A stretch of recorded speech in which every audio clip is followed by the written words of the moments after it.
Meu caro concurseiro, meu caro vestibulando, meu guerreiro. Aqui seu professor Guilherme Lemos, da disciplina de Atualidades. Vocês já devem estar se lembrando que a nossa primeira aula teve como tema vírus Zika e os casos de microcefalia no Brasil. Mas na parte número 1, nós só trabalhamos a parte que concerne ao vírus que causa a Zika. Então a gente fez uma abordagem em torno do Zika vírus e ficou faltando a parte relacionada à microcefalia.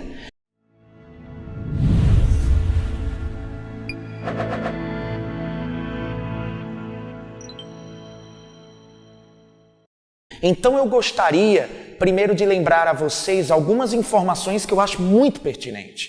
Vocês devem recordar que agora, nesta última segunda-feira, dia 1º de fevereiro de 2016, a secretária e que ocupa o cargo de diretora-geral da Organização Mundial da Saúde, a Margaret Chan, estava numa reunião em Genebra.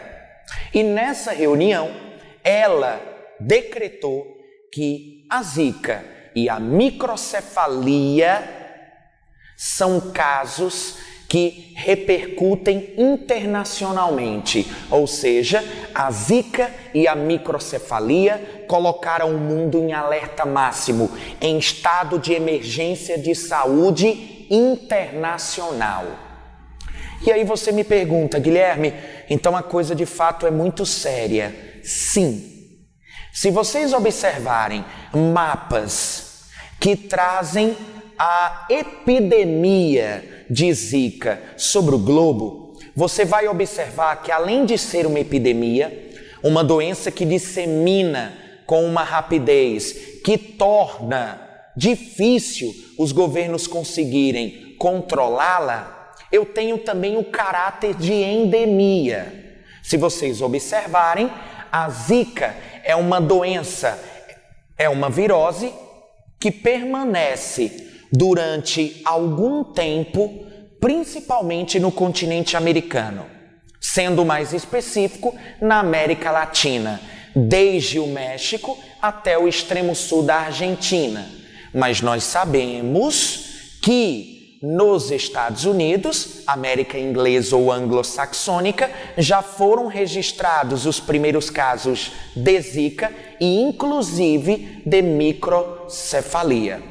Os laboratórios americanos também confirmam que há uma relação entre o vírus da Zika e os casos de microcefalia, tá bom? Então a primeira coisa que eu gostaria que vocês se lembrassem é que a doença apresenta um caráter endêmico. A Zika, ela está presente na América Latina. Essa doença permanece e permanecerá por algum tempo no continente americano.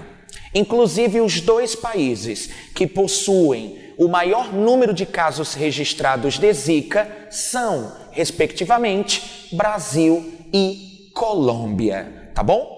Lembrando que na América Central também há uma disseminação do vírus de maneira muito gradual. Eu tenho El Salvador, Guatemala, inclusive ilhas da América Central insular, que também registram casos de Zika. O que me chama a atenção é que eu comentei para vocês na parte número 1 da nossa aula que a Zika é uma doença que se originou na África em 1947, em Uganda, na floresta de Zika. O macaco hospedeiro natural, o mosquito Aedes aegypti, é o hospedeiro intermediário e o homem o hospedeiro acidental. O que me chama a atenção é que se vocês procurarem casos de Zika esse ano na África, vocês não vão encontrar. E aí você pode perguntar, mas Guilherme, a doença não surgiu lá? Então era para nós termos círculos aí de transmissão local praticamente em todo o continente africano. Só que a população se tornou resistente, imune ao vírus. Então a região endêmica, América Latina, principalmente Brasil e Colômbia. Tá bom? Galera, outro ponto que nós devemos nos lembrar é a questão da microcefalia. A microcefalia, ela tem uma definição da Organização Mundial da Saúde que eu acho até redundante. Eles definem a microcefalia como a diminuição do tamanho do volume do encéfalo. Ou seja, bebês estão sendo acometidos por uma doença rara decorrente de uma lesão cerebral, onde esses bebês estão nascendo com um crânio menor que o tamanho normal. Vocês sabem que a ciência médica, a especialização que cuida do desenvolvimento aí cerebral de crianças é a neuropediatria. Então, de acordo com a neuropediatria, geralmente o cérebro, o encéfalo de um bebê tem 34 centímetros e meio. Em média, essa seria pelo menos o tamanho, em média, que o crânio de um bebê tem ao nascer. 34 centímetros e meio. Entretanto, a Organização Mundial da Saúde exigiu que o Brasil, a partir de 7 de dezembro de 2015, do ano passado, utilizasse do padrão que a OMS se utiliza. Por quê? Até o dia 7 de dezembro, de que forma era diagnosticado a microcefalia? Bom, durante a gestação, vocês sabem que eu tenho um exame muito conhecido, o ultrassom. E o ultrassom, ele é super importante porque o médico pode calcular o perímetro encefálico do bebê, não é mesmo? Então vocês recordam o cálculo do perímetro encefálico durante a gestação. O que nós temos que pontuar também é que os casos de microcefalia se manifestam principalmente no primeiro e segundo trimestres, do primeiro ao sexto mês de gestação. Geralmente é nesse período mais delicado, em que os casos se manifestam em maior proporção, tá bom? Então, durante a gestação, o ultrassom é calculado o perímetro encefálico.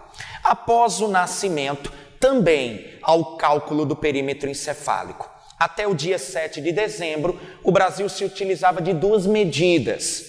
Para os homens, 33 centímetros, para as mulheres, 32. O que eu quero que vocês recordem é que a partir do dia 7 de dezembro de 2015, a medida adotada passou a ser 32 centímetros para ambos. Ou seja, quem está acompanhando minimamente os meios de comunicação de massa já observou que o Brasil registra mais de 4.000 casos suspeitos de microcefalia. Ou seja, mais de 4.000 bebês nasceram com o crânio inferior a 32 centímetros. Então, é um caso suspeito de microcefalia que deve ser examinado, acompanhado, para ver se de fato se trata de microcefalia. Então, você já sabe, 32 centímetros é a medida, tá bom? Se você observar, galera, muitas pessoas comentaram que o primeiro caso de Zika, do vírus, da contaminação pelo vírus, teria ocorrido durante a Copa do Mundo. E eu trouxe para vocês que, ao contrário, o primeiro caso confirmado pelo Ministério da Saúde foi em abril de 2015, tá certo? Na região Nordeste, em Recife. E aí eu quero utilizar esse primeiro caso confirmado em Recife para te mostrar de que forma o vírus Zika estaria relacionado com a microcefalia. De acordo com esse primeiro caso confirmado em Recife, o bebê, ele nasceu acometido por microcefalia e depois de algum tempo ele morreu.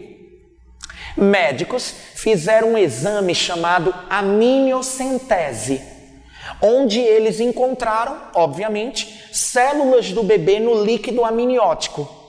E observando essas células, eles perceberam que as mesmas estavam infectadas pelo vírus da Zika. Então, há uma relação que foi reconhecida pela Organização Mundial da Saúde. Precisamos saber se essa relação é direta, profunda ou indireta, tá bom? A microcefalia, galera, óbvio, ela não é causada apenas pela Zika. A microcefalia possui outras causas. Por exemplo, o uso de álcool por parte da gestante, o uso abusivo de álcool durante a gestação, o uso de drogas, a toxoplasmose, o citomegalovírus, a própria questão da sífilis, ok? Fator genético. Entretanto, em 90% dos casos, esse bebê apresenta um retardo mental, que não é absoluto, é relativo. Esse retardo mental pode ir desde um retardo mental mais agudo, mais profundo, ou apenas um déficit cognitivo e motor. Ok? Lembre-se disso. Problemas visuais, problemas auditivos. Mas hoje no Brasil, principalmente na capital Maceió, em Alagoas, eu tenho vários casos de bebês com microcefalia que, enfim, hoje estão com 35, 42 anos estudando, tendo uma vida aí relativamente normal, haja vista que as perspectivas, ou seja, os procedimentos necessários, a viabilidade para práticas aí cotidianas foram oportunizadas, não é mesmo? Principalmente no que diz respeito à assistência médica, tá bom? Lembrem-se disso, tá certo? Que com certeza você vai fazer diferente. Bom, Guilherme, eu já entendi o que é a microcefalia, de que forma ela é diagnosticada, o que causa a microcefalia e geralmente quais são aí os efeitos, né? As sequelas sobre os bebês. Se você observar, galera, o número de casos, mais de 4.000, você vai observar que os estados do Nordeste são aqueles que registram a maior quantidade de casos. E uma coisa que eu gostaria que vocês recordassem é que a virose, a Zika, ela não é mais uma doença típica de áreas florestais, de áreas rurais. Hoje, a Zika é uma virose, uma doença urbana. Eu comentei isso na parte 1, mas faltou um dado importante. Que dado é esse? Eu comentei para vocês que os aglomerados populacionais, a concentração de habitantes, o saneamento básico precário, as condições sanitárias frágeis fazem com que o ambiente seja propício para a disseminação do vírus. Mas ainda há um fenômeno climático, o El Niño, que está dando sua carga de colaboração para a disseminação do vírus. Quem já estudou minimamente o El Niño sabe que é um fenômeno climático que ocorre de que forma? Há um aumento, um aquecimento anormal das águas superficiais do Oceano Pacífico. E isso vai promover diversas mudanças climáticas, principalmente a maior evaporação, umidade, formação de núcleos de condensação, massas de ar carregadas de umidade, que irão principalmente através aí da movimentação das correntes de ar para as áreas mais quentes de baixa pressão. E aí eu tenho um ambiente muito propício, um ambiente de verão, quente, chuvoso, que dá sua parcela de contribuição para que o vírus se dissemine ainda mais, tá bom? Então recorda isso, meu patrão, tá certo? Guilherme, eu acompanhei que uma das grandes dificuldades do governo é oferecer o que nós chamamos de assistência médica.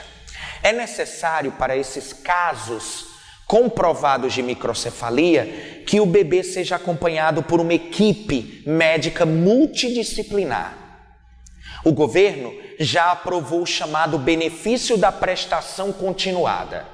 Ou seja, as famílias com casos de microcefalia comprovada poderão receber um salário mínimo.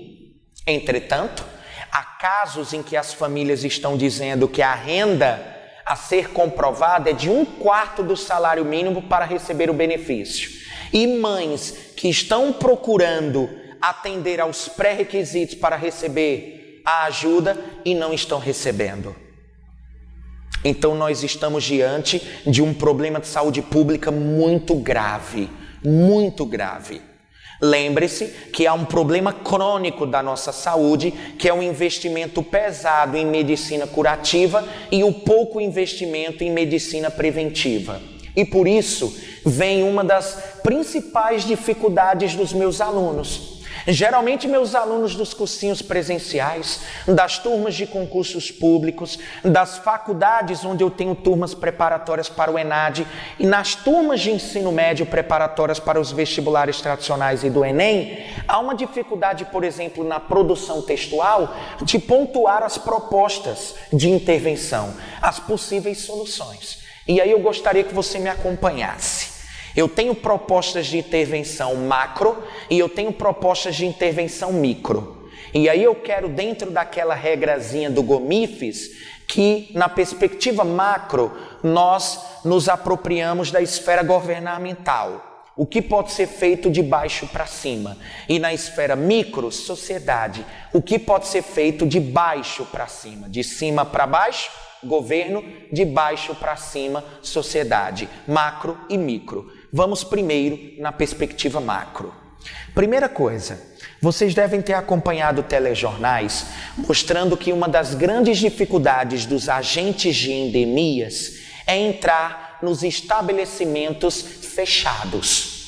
Como vocês sabem, a invasão de propriedade privada é necessário uma ordem de serviço, um alvará, uma autorização judicial.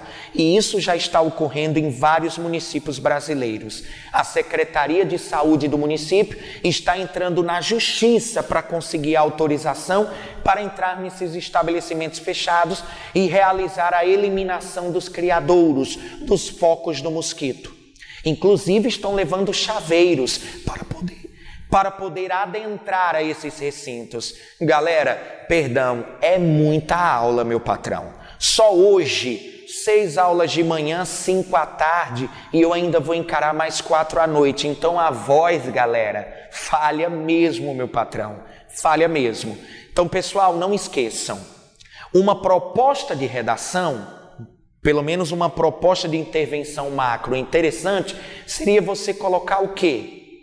O auxílio da justiça no que diz respeito à expedição de alvarás, de ordens que possibilite a entrada nesses estabelecimentos fechados por parte dos agentes de endemias. Mas, Guilherme, nós temos aqueles terrenos baldios, abandonados, e que os agentes de endemias não conseguem entrar para observar se há focos do mosquito, porque os muros são muito elevados.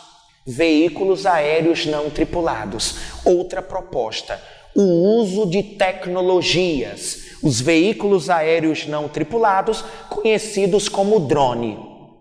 Drones que levam equipamento como câmeras, podem realizar o mapeamento da área para identificação desses possíveis focos. Outro ponto interessante, galera, é o próprio uso da Força Nacional de Segurança. O Exército capacitado, treinado para combater esses possíveis focos, tá bom? Então você já sabe, já pontuamos aqui 3 propostas de intervenção. Além disso, um investimento maior em pesquisas científicas.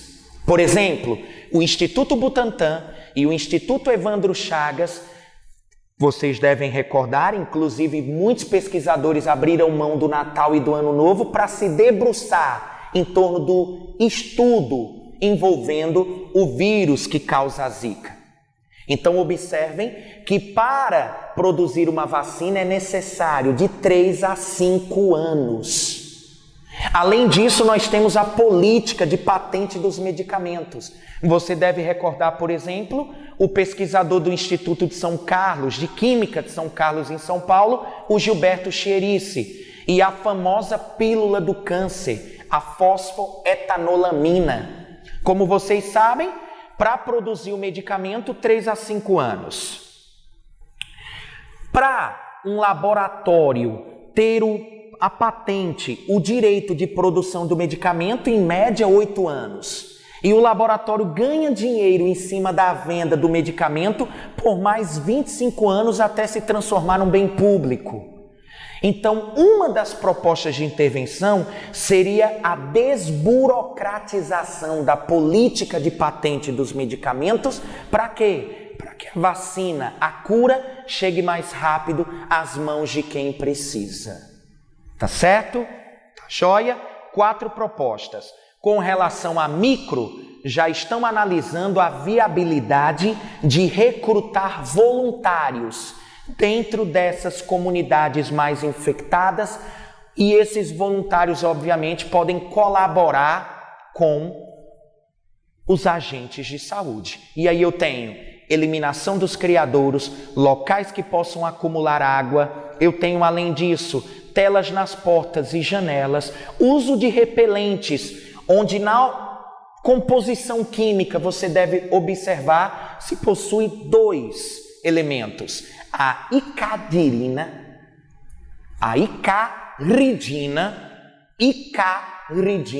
e a citronela, que são 2 substâncias na composição química de repelentes que fazem com que o Aedes aegypti de fato seja repelido. Tá bom? E não matar sapos e lagartixas, isso até a gente citou, visto que o mosquito faz parte de sua cadeia alimentar. Tá bom? Uma das coisas mais importantes que você não pode esquecer na sua redação: a cooperação técnica mundial. A partir do momento que o estado de emergência em saúde internacional é decretado, nós temos toda a comunidade científica envolvida na solução do problema. E você recorda do vírus Ebola, lá na Guiné, Libéria e Serra Leoa. E vocês recordam que muitos médicos sem fronteiras foram para a região tentar combater, visto que são médicos preparados para lidar com epidemias. Tudo indica que boa parte desses médicos virão ao Brasil para colaborar no que diz respeito ao combate ao mosquito transmissor. Então, galera, óbvio, vocês devem ter observado nas causas da microcefalia que eu não citei uma, que é a própria rubéola. Porque eu deixei por último como causa da microcefalia? Porque vocês recordam que há uma teoria de que, na realidade, os casos de microcefalia não estariam relacionados ao vírus da Zika, e sim a um lote de rubéola vencido, que teria sido aí utilizado pelo Ministério da Saúde. Então é mais fácil colocar a culpa do mosquito do que no governo para o pagamento, por exemplo, de indenizações.